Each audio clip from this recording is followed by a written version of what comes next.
Hey, what is up guys? Jeremy here and welcome back to another tweak review. We're taking a look at QuickCenter. This is a really cool tweak from Cydia. Basically what it does is it adds a whole nother layer to your control center. Now I'll show you what I mean by this. So normally we can just toggle on or off our Wi-Fi. With QuickCenter we can force touch the Wi-Fi icon. And as you guys can see, we can quickly switch between our networks, which is pretty damn sweet. It also works for Bluetooth, so if we go ahead and force touch that, you can quickly switch between your different Bluetooth devices without even having to go into the settings app, which is awesome. This also works for Do Not Disturb. You can change it between always or only when locked. And it also does work for the application shortcuts on the bottom. So for the camera, if we force touch that, it'll give us a preview of what's on our camera, which is kind of neat. And then we can go ahead and jump into settings here, and I'll show you the different things you can configure with QuickCenter. So first off, we do have the on-off enabled switch, which is pretty standard for tweaks. So first section we got is configuration. At the top you do have a reset button, so if you screw up these settings and you don't like it, you can just quickly reset it all back to default, which is pretty nice. And then you have your activation method.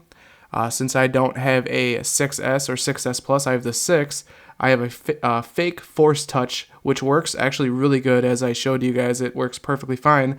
You can also just do a long press, and this is basically configured to how long you have to hold it in seconds, and you can adjust it to be 1, 2, 3, 4, whatever, how many seconds you want it to be. I think 1 second would be long enough, but I like keeping the fake force touch on because it works perfectly fine. With the fake force touch, you can also adjust the amount of pressure that you need to use to activate it. You can have it be very light, or you can swipe it up to firm.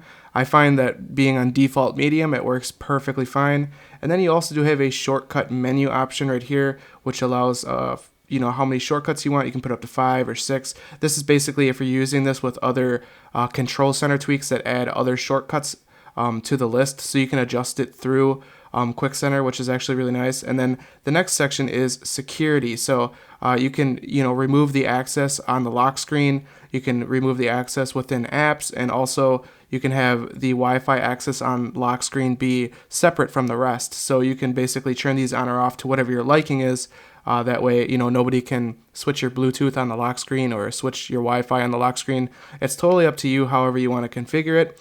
Also, you do have a user guide if you can't figure out how this tweak works, and then you have a report a bug if you have any issues, and then at the bottom there is the creators of this tweak. But this is pretty awesome for being able to just quickly force touch, let's say on the Wi-Fi again, and just switch your networks. I think that's extremely handy. Same with the Bluetooth as well. If you're switching between different Bluetooth devices, being able to flip and switch between them on the fly is really cool. So that's pretty much it for this video, guys. Again, this is QuickCenter. It is from Cydia. It is a paid tweak. I'll leave the package information down in the description for those of you that might be interested in checking it out. But anyways, I hope you guys enjoyed this review of QuickCenter. If you did, definitely throw me a thumbs up. And if you guys want to see more tweaks in the future, don't forget to click that subscribe button. This has been Jeremy, and I will catch you guys in the next one.